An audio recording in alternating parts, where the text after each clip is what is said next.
Now, Israel is facing a sharp criticism from Turkey, with Ankara now accusing it of seeking out a new adversary to sustain its regional posture.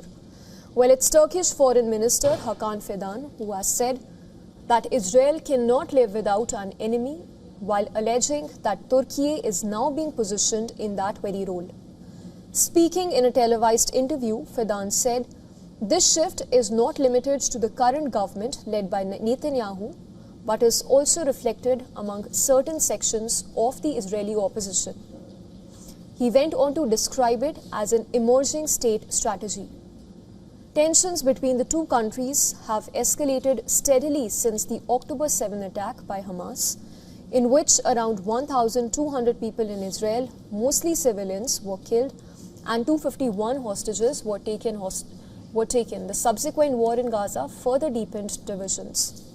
The situation entered a new phase over the weekend, and that is when Turkish President Erdogan warned President Donald Trump about the risk of possible provocations and even sabotage that could undermine an initial ceasefire arrangement linked to the ongoing conflict involving Iran.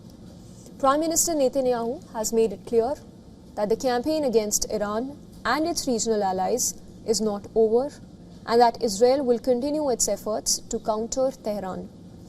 This is not the first time that Turkish leadership has raised such concerns. It was in 2024 that President Erdogan had warned if Israel were to defeat Hamas in Gaza, it could eventually set its sights on Turkey as well. Erdogan has remained one of Israel's most outspoken critics throughout the conflict, accusing it of genocide and war crimes. He backed International Criminal Court's arrest warrants against Israeli leaders and even called on the United Nations to consider the use of force. He has also repeatedly expressed support for Hamas, describing it as a force defending its homeland. The war of words intensified after reports that Turkish prosecutors filed indictments against 35 senior Israeli officials, which included Netanyahu, seeking cumulative prison sentences totaling more than 4,500 years. Israeli leaders responded strongly. Netanyahu accused Erdogan of actions against Kurdish populations within Turkey, while Israel Defense Minister Israel Katz and National Security Minister Itamar Ben-Gvir also issued sharp criticisms. Turkey's foreign ministry has hit back, describing Netanyahu as a Hitler of our times, further escalating the diplomatic confrontation. At the same time, Turkey has been actively engaged in diplomatic efforts alongside Egypt and Pakistan to push for a ceasefire in the Iran war.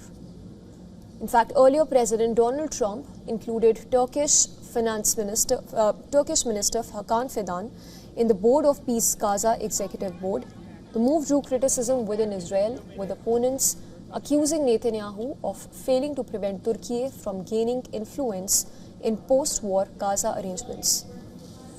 The developments underscore a rapidly deteriorating relationship between the two regional powers, which is marked by intensifying rhetoric, strategic distrust, and even an expanding geopolitical divide.